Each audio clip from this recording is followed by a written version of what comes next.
Hey guys, it's Kelly. Hey, sorry it's been so long. I think it's been like 7 months since my last page. But here's page 25. I called it Mysterious Beauty. And I used some adherence stamps. It's kind of got a similar feel to another page that I did. But I really like how vibrant it came out at the end. And I'll tell you what I did at the end to get that kind of vibrant color in there. But there's a few stamps. So it's just really heavy watercolor paper that I've got on an acrylic clipboard that I use every now and then for watercolor.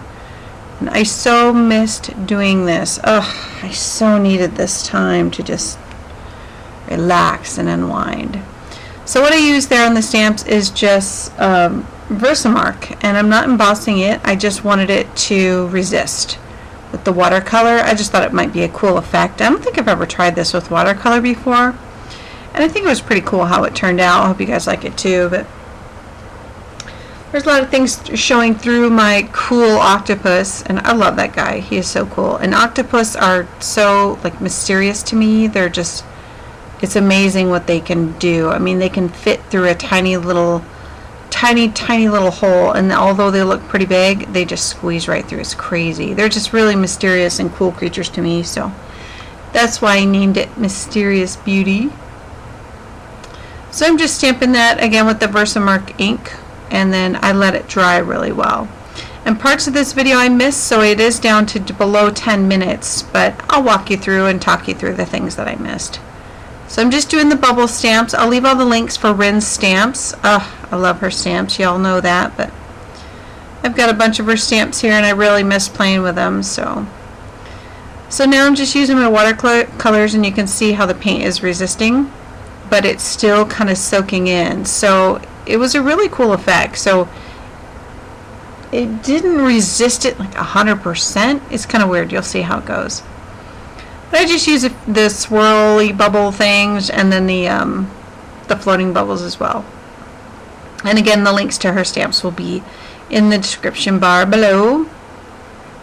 So, and I just wanted some nice soft background colors, real calming. And I love using blue when I'm using these stamps, these underwater stamps, just probably like everyone else, but definitely like to use blue when I'm doing it. See, so it kind of resisted and then it kind of didn't. It's weird, huh? It's just, I don't know. I really like how it turned out. It was a nice subtle background. So, and I'm just playing with colors. I'm getting my paintbrush and mixing a yellow, and I knew that it would make green, and I kind of really like that, and then I thought, I need a little more green. So I was just slapping down some color until I liked it, just playing with it. It was so soothing and relaxing. So again, guys, sorry I've been gone so long. It's just extremely busy. I will spare you the details, but it's just life happening, just like it does for everyone else, and just haven't had a chance to get any creative time. But I'm going to finish my book here soon, because it's page 25 and I only got 28 pages. I'm excited to be done with it. I don't know what I'm going to do for the cover yet, but I got to start thinking about that. But for the off screen, I did use my white Jelly Roll pen, and I highlighted some of those bubbles just so they were a little bit more just highlighted on the page. It muted it a little bit, so because I was coloring over it, but it was no problem. I just went ahead and redid it again later. So I'm adding some red in there just to get a nice orange hue, a little bit more blue, and I really like how the blue and the red just kind of morph into purple. And I did have a big blob of my dried out watercolor that got stuck on my page, but it didn't matter. That's the great thing about watercolor. It's so easy to fix any boo-boos. So my color started mudding up a little bit there, and it's no big deal. You just dab it up with a paper towel or something if you don't like it. Or even your brush. Dry off your brush.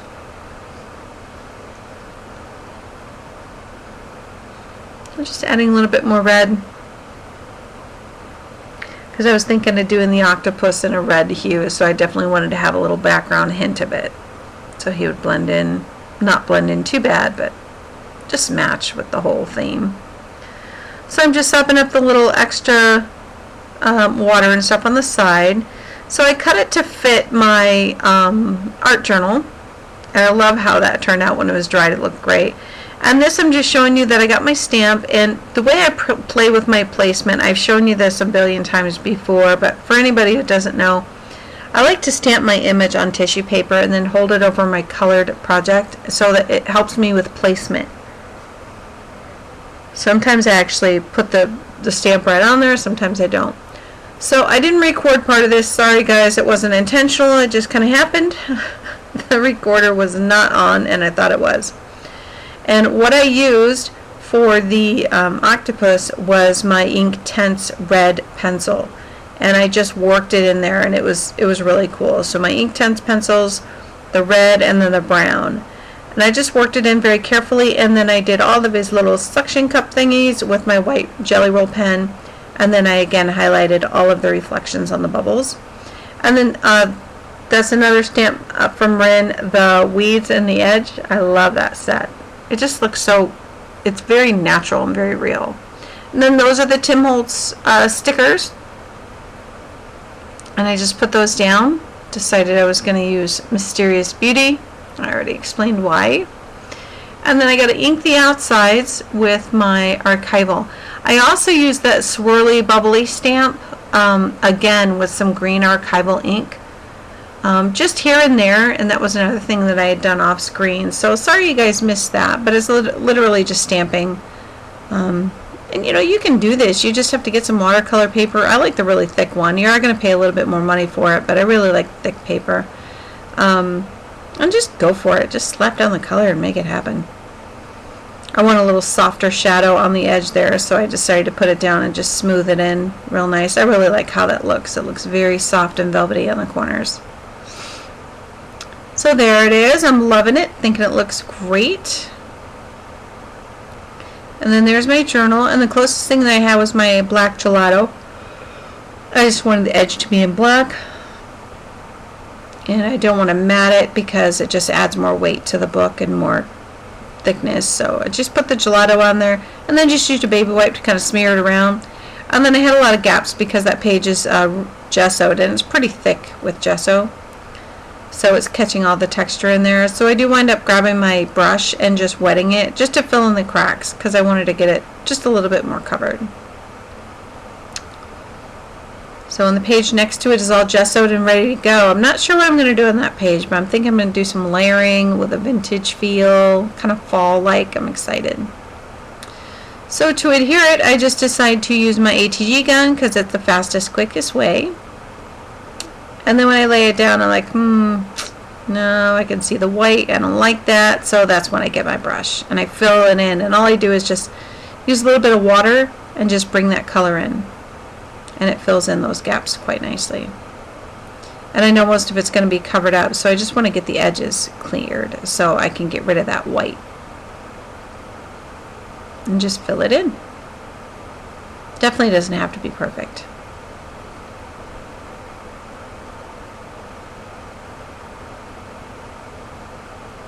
And then I had to dry it, and then I glued it right down. Now that is gloss medium and varnish.